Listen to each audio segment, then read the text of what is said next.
sure to do that. We're recording. So thank you, everyone, for joining the webinar this morning. It's this week's version or rendition or edition of our chamber chat. And we have, I find someone that our community is lucky to have. Mr. Rob Fix, title, is it executive director or CEO? Either executive one. Director. Yep. Executive director. Okay. The port executive, let's leave it at that, kind of use the chamber terminology, for the Port of Bellingham. And so, Rob, thank you so much for joining the call this morning as we spent about 25 or 30 minutes chatting, getting an update on the port and on you and the various aspects that are keeping you busy during COVID and the pandemic and the now resulting economic crisis. We do want a special shout out to our sponsors. We have BP Cherry Point, US Bank, and Puget Sound Energy that make this series possible. And so it's a partnership, and together with them, we appreciate their support. So let's get into the conversation. Rob, describe, I guess, on a base level, what's your 2020 been like so far? Well, certainly, as is with everyone's, it's not turning out how anyone had planned or forecasted. And, the port has some serious impacts, as most businesses in Whatcom County do. We have a number of restaurants on our property, probably 8 or 9 total, maybe more restaurants that haven't been operating for the last couple of months. We have an airport that essentially shut down for 3 months. There's some flights now. I think we have 5 flights a week to Seattle, and Allegiant's doing a couple a week down to Vegas. Hopefully that'll pick up, but with the border being closed, the airport doesn't have much prospects until they open up the Canadian border. I think, as most people on this call realize, that our airport is 50% of the passengers come out of Canada, and that's why we're allowed to have direct flights to so many places we have. Our airport is outsized for our community, only because we borrow Canadian customers. Yeah. And so for those on the call or those that might be listening to the recording later, I guess it's a twofold question, very broad, not COVID related. Explain how the port is different than, let's say, the city or county. And we'll start there, and then I'll kind of continue on with the similar question. Sure. No, the ports are very different. We have a lot of ports in the state of Washington. A lot of states just have one port, covers the whole state. The governor appoints a board of directors for that port, and then they run all the ports. In the state of Washington, we do it a little differently. All the ports are governed by elected officials, much like your city council and your county council. But our charter is completely different. Their charters are safety and security and protection, and our charter is economic development. And that's the sole intent of ports, is to drive the economy. They were established to keep the public waterfront public, so that the railroads didn't buy up all the waterfront and then have a monopoly on both the railroad and the shipping aspects of it. And the ports being inserted in between the shipping companies and the railroad has worked out very well for the state of Washington. The Port of Bellingham, we have 3 elected officials. They're all from Whatcom County, different districts. We used the county's old 3 districts before they went to 5 districts. And those 3 people are my board of directors, elected by you. And they provide me the direction, and then the staff, and my job is to go execute. So in Bellingham, we run an airport for the purpose of economic development. If you look at economies throughout the state, the best ones have an airport near them. And those with the commercial activity tend to do the best. When you get to airports that are just general aviation and they don't have commercial, those economies don't tend to be as robust as the ones with commercial air service. The same can be said for a shipping terminal. Now, those ports with a shipping terminal tend to be much more influential in their communities because, first of all, they're providing more jobs, and second of all, they have more income stream that they can do more, a broader range of things inside their communities. Mm-hmm. So in that same, let's call it Port 101, it's something that when you're speaking at Rotaries and chambers, you kind of go into a little bit more, and I want to spend a minute or two here. What are the activities of the port for our county? Because it's truly a finger in everything. There's so many different programs and initiatives and facilities of the chamber, of the port. So can you go into a little bit of that? Yeah, I divide the port into two distinct areas. And the first one is what I call the enterprise activities. Those are business operations. We want those things to stand on their own 2 feet measured by cash flow. And those enterprise activities are our airport, our 2 marinas, one marina in Blaine and one in Squalicum Harbor here, our shipping terminal, and then the real estate portfolio. We have an extensive real estate portfolio. And those 4 areas make up the enterprise activities. And like I said, we try to keep them cash neutral. Now, right now, the airport's losing a lot of money. The real estate department will probably be able to float them this year, and will be, if you combine all 4 of those areas, they will be cash neutral. If you take them on their own, the airport's going to lose some money. Shipping terminal will lose a little bit of money. The marinas will break even. But all that's very cyclical, right? We get a big piece of shipping business in here, and all of a sudden the shipping terminal's cash positive. You have an economic downturn, and there's some vacancy in the real estate portfolio, and they turn negative, and the Canadian border opens up, and the airport goes back to cash neutral. So it's all very cyclical. So that's the enterprise side, and then the tax side, what we pay for out of property taxes, is economic development. And that's everything from trying to put rural broadband in place so we can get fiber optic cable out to Glacier. That's supporting local businesses by administering some of the state grant programs. It's providing counseling services, how businesses can do different things. So economic development's a big, big piece of the tax for us. Another one is environmental cleanups. We do environmental cleanups really well. We've got a team of environmental guys that know how to manage those cleanups. They know how to work with the State Department of Ecology. They know how to find these outside funds to do the cleanups. So we do a pretty good job with our cleanups as well. Then we have parks and other open spaces that are just there for the general public's enjoyment. And those includes things like everyone's been at an event at the Squalicum Boathouse or the Dome Room in the cruise terminal. Those don't make money. Those are very, we try to keep them neutral, but events don't make money, Rob? I know it comes as a surprise to you guys, but events don't make money. They're great though for the economy, you know. I mean, look at they're great for the economy. They get people out. They're great for the mental health of the citizens. Sea Feast, you know, being a fairly new event, has been great for the waterfront and for everyone who works in that area. Well, yes. I mean, I don't want to discount. It's not all about making money all the time. For us as a chamber, it's always been a core pivotal piece is creating community. To your point, right? Creating a place to live, work, and play. I'm trying to change that to live, learn, work, and play. So let's kind of pivot using the word of 2020 back to the scenario of 2020 with COVID. So in January, when we were hoping the flooding up in North County was the worst thing that we would experience, what was your plan for 2020? So when you're looking at all of the port's activities, 2020, we're going to accomplish this. So what was that outlook? Well, I'm going to start with the biggest challenge we were facing, which I think a lot of people were, and that was really high project costs. And that was due to the heated economy. So we were sitting there in January, and I'm having discussions with commissioners about, do we want to take some of these projects forward during a time when we're going to be paying a premium to get them done, or do we want to sit on them and hope construction costs come down? Now, when we were having those conversations, no one thought construction costs would come down in 3 months. We thought it was 3 years. So our biggest deal was, okay, which projects will we do and which are we not going to do? As soon as the pandemic hit, the conversations shifted to what can we do that will generate the most jobs, the most economic activity, and get us the most employment and get our economy moving. So it became a lot less concerned about the cost of the jobs as it did, let's get jobs done and let's get economic activity happening. And what do you say? I mean, because I can think of 2 really substantial contributions the port made during this time, but what would you say? What are those? I don't want to say just successful responses, even though I think both are fairly successful as we can measure now. But what were those responses the port engaged in to support, I would say, a countywide effort or even a port-centric effort for the pandemic or economic crisis?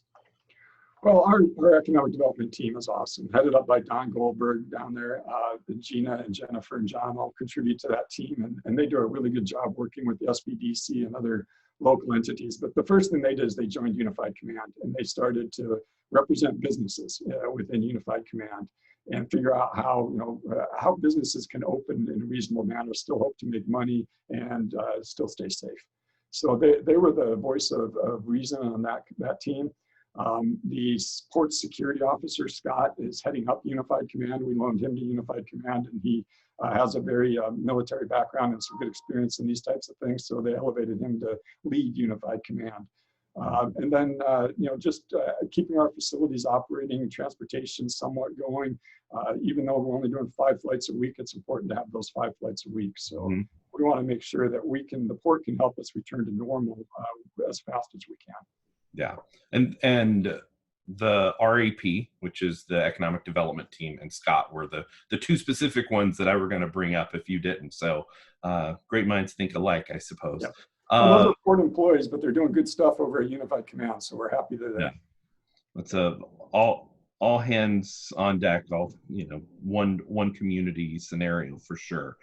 So when we think about economic development and the port's role as a major contributor to economic development, the lead to our county's response for economic development, when we come out of this, and this is a question that I asked Sat Paul last week, is when we look at our economy is already starting to take some hits in a big way. I mean, we've seen Alcoa curtailment, we've seen the Saffron, which formerly Zodiac, formerly Heath Techna, layoffs. We're starting to see some retailers, some restaurants announce that they're permanently closing.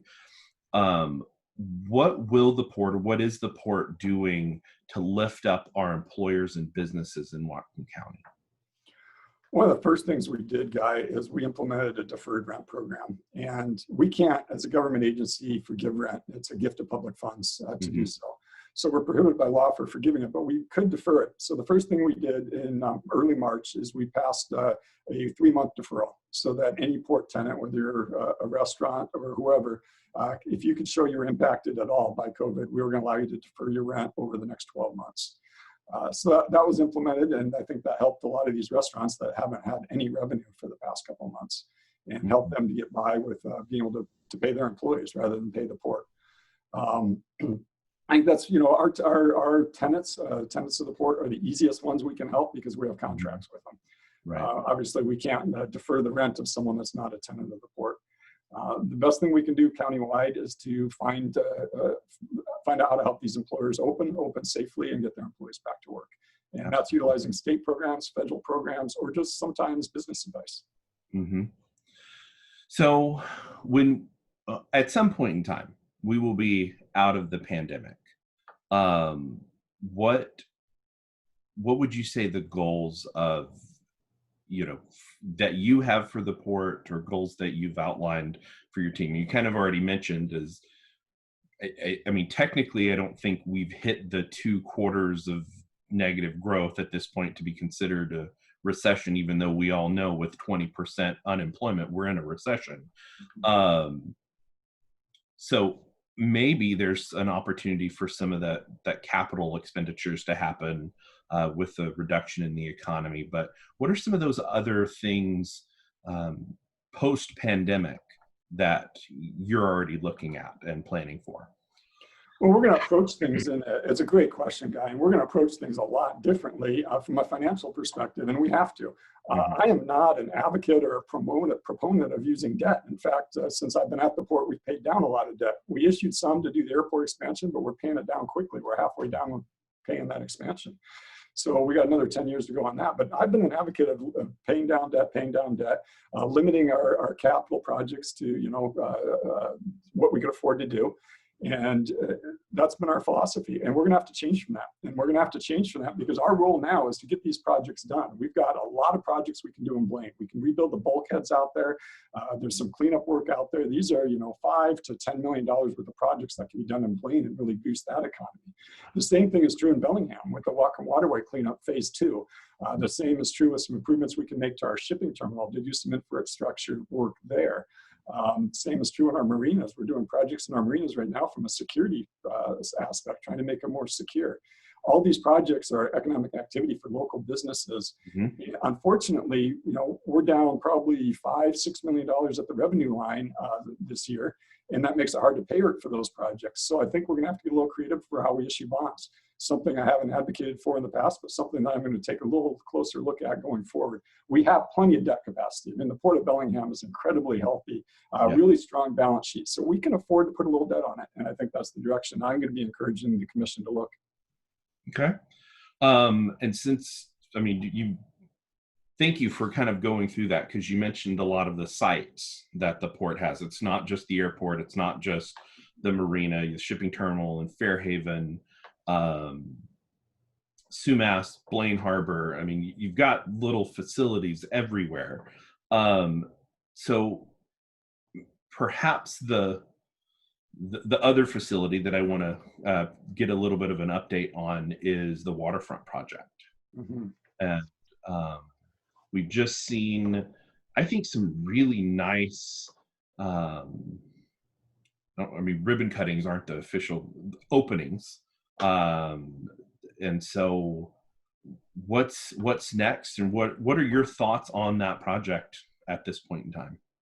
Well, I think there's been some level of frustration for just about everyone on that project from 2005 when the port first got it. And it's amazing how it just things keep popping up. And this pandemic is the latest one, where the granary building is pretty much open, but you haven't seen a big splash about that because you can't have an event with 200 people down there to open the granary building.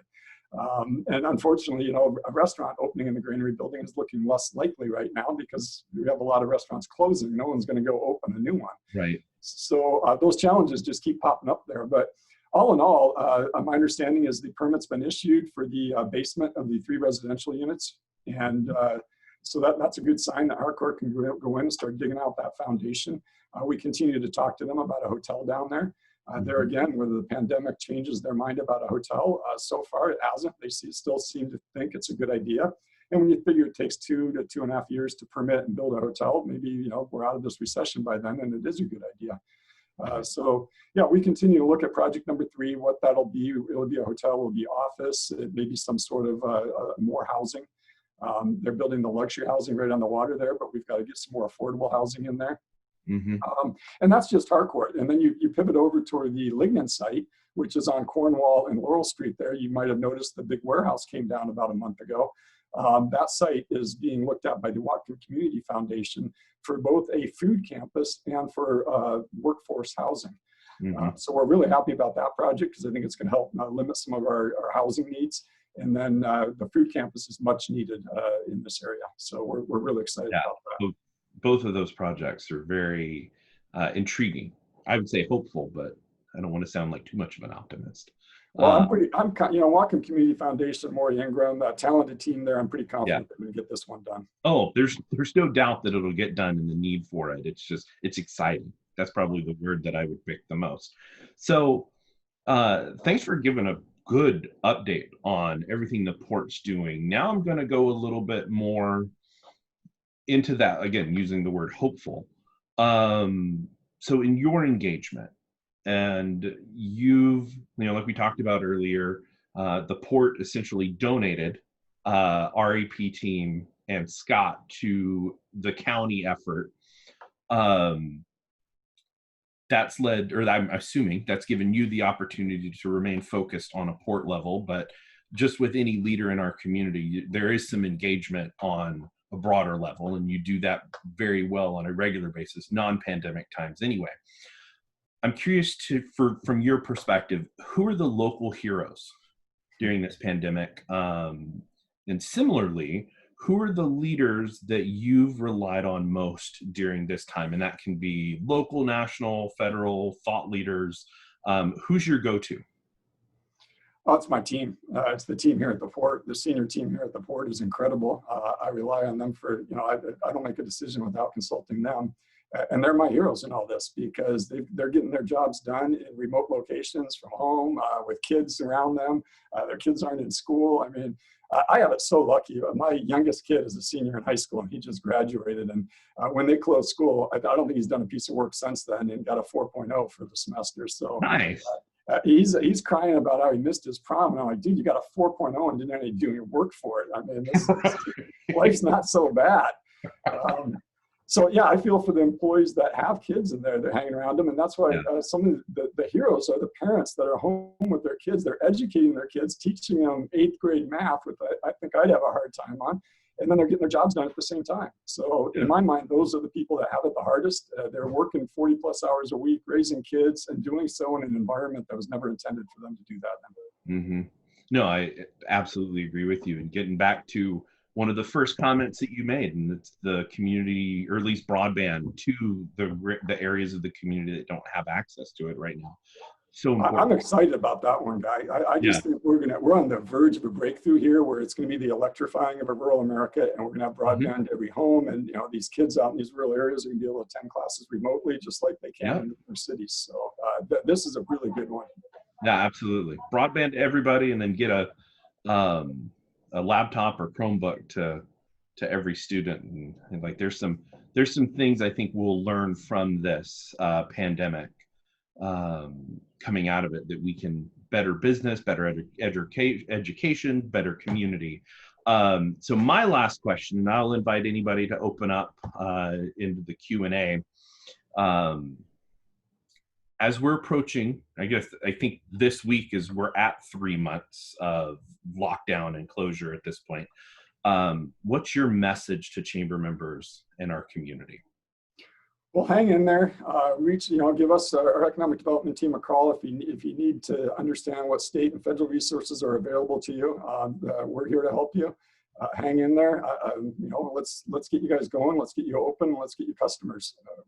Let me know what I can do to help. Give me a call. I'm always happy to talk to you. I may not have any suggestions, but I'm here. So give me a call.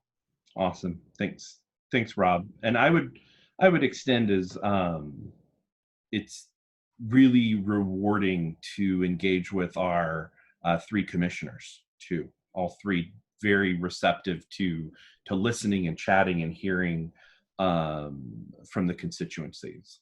I love my 3 commissioners right now. Our 3 commissioners right there. They're awesome. They all listen very well. They have great ideas. They work together really well. We're not playing games here. We're getting stuff done and taking things seriously. So great port commission right now. Awesome. Well, I am not seeing any questions. So Rob, thank you so much for your time this morning. I'll let you get on with your very busy day. Thanks for joining us. Thanks for all of you for logging in and listening to the Chamber Chat, whether it's live here on June 16th or a few days from now on Facebook. So again, thanks to our sponsors, BP, Cherry Point, US Bank, and Puget Sound Energy. So thanks for Rob. having me on, Guy. Thank you. Yep.